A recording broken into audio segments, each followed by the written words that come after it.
Downtown Fresno in the early 1900s doesn't look much like it does today. Buildings that once proudly graced the center of town no longer exist. Ready to see a phoenix rising from the ashes? And some that do hardly look the same.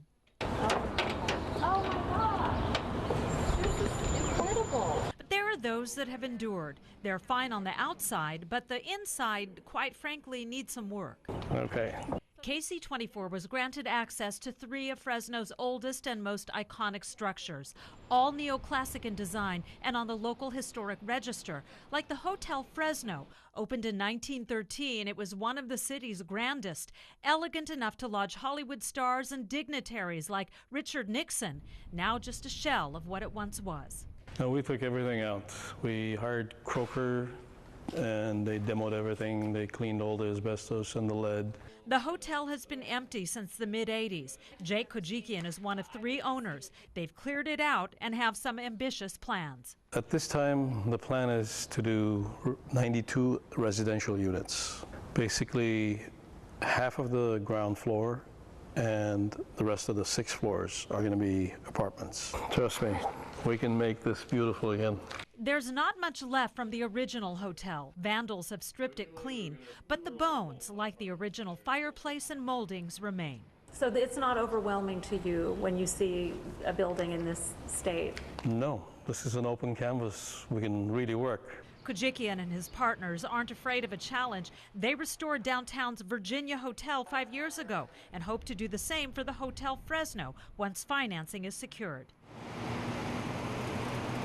A couple blocks away, another downtown icon, a place I remember going as a little girl, the JCPenney's department store, originally the Radin Camp store, built in 1924. Penney's moved out in 1986. The 5-floor building has been empty for years, but it's now ready for rebirth. We're on the 4th floor of the old JCPenney's building in downtown Fresno. The current owner has a lot of thoughts about what to do with this building, maybe turn it into living spaces, and check out the view of Chansey Park, best seat in the house.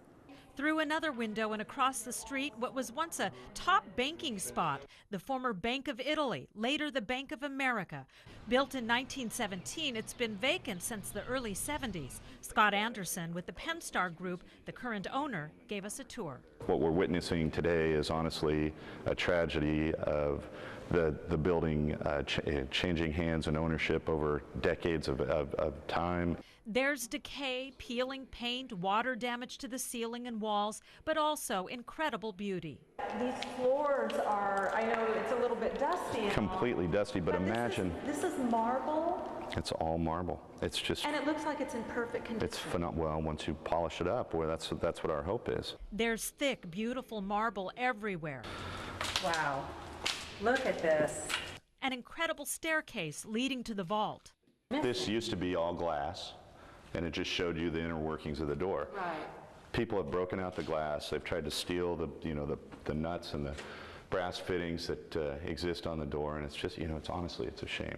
Anderson says there are 2 interested tenants. Restoration could cost up to $20 million, but worth every penny for a building that in 1919 drew crowds as it was scaled by the human fly. It's really, truly a renaissance project in downtown Fresno, and we hope it spurs further growth. A hope echoed by Karana Hattersley-Drayton, Fresno's historic preservation manager. We need to figure out a way to organize people in a positive way to care more about their resources. When buildings are closed off, fenced, boarded, people forget what's inside. They forget about the former beauty within these walls, the significance of 3 iconic structures that now sit empty in downtown Fresno.